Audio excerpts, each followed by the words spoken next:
Scripture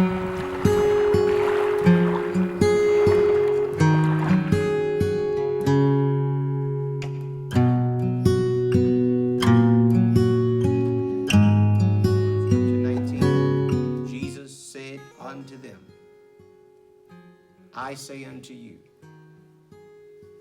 ye have not his word abiding in you, but I know you, that ye have not the love of God in you.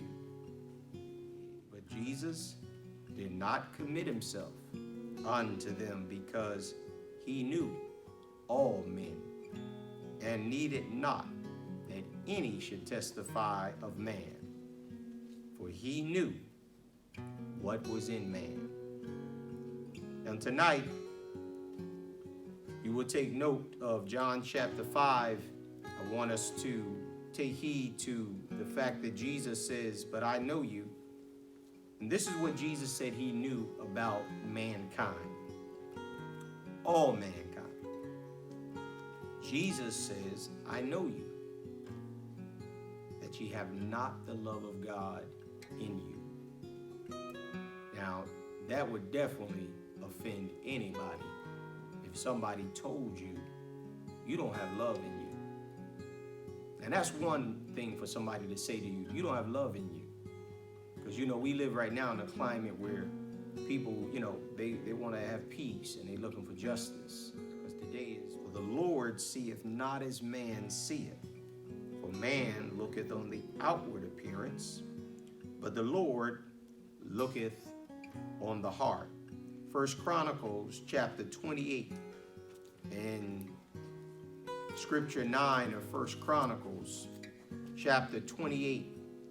King David speaks to his son Solomon. The scriptures declare to us in 1 Chronicles 28 and scripture 9, David's life is obviously expiring. 1 Chronicles chapter 28 in scripture 9, David says to Solomon, and thou, Solomon, my son, know thou the God of thy father, and serve him with a perfect heart. Perfect would be obedient, and with a willing mind. And David says this to Solomon, for the Lord searcheth all hearts, and understandeth all the imaginations of the thoughts. If thou seek him, he will be found of thee. But if thou forsake him, he will cast thee off forever.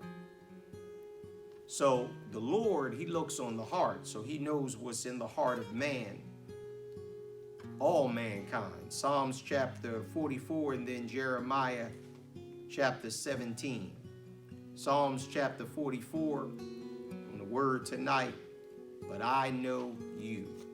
Psalms chapter 44, the writer, by the inspiration of the Spirit of God in scripture 21, writes, shall not God search this out? For he knoweth the secrets of the heart. For if ye love them which love you, what thank have ye?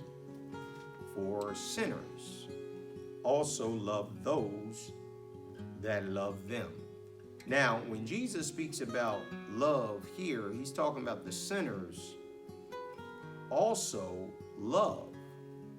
Love not the world, neither the things that are in the world.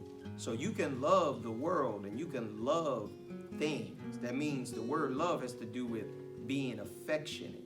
It means something that you are fond of, you care about it, you like it. It says, love not the world, neither the things that are in the world. If any man love the world, the love of the Father is not in him.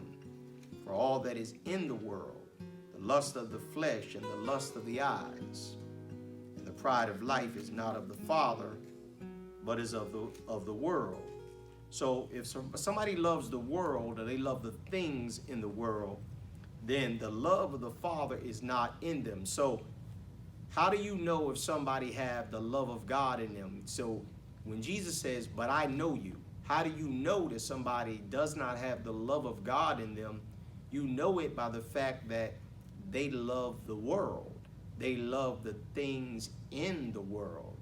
So sinners don't have the love of God in them. They have the love of the world. They have the affection they care about.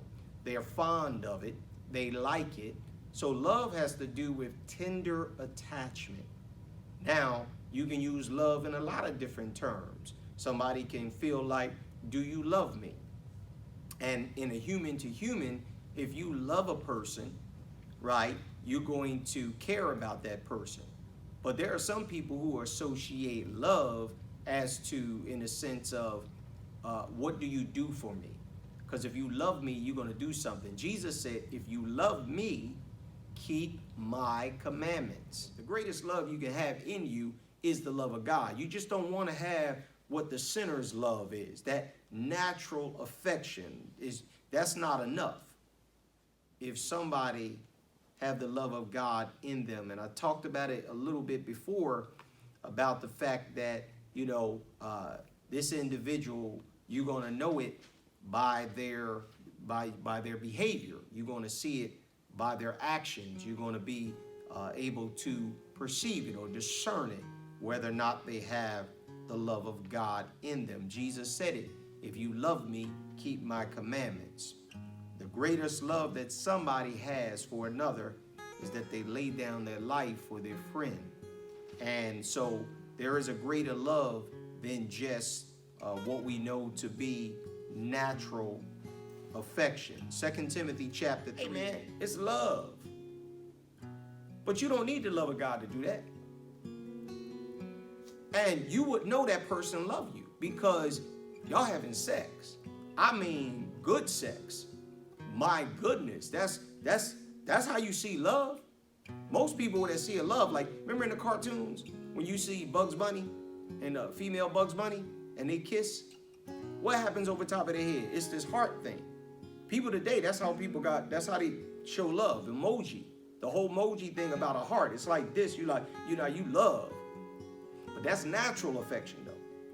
So you can have natural affection and you don't have the love of God. Then said the Lord unto me, go yet, love a woman, beloved of her friend, yet an adulteress, according to the love of the Lord.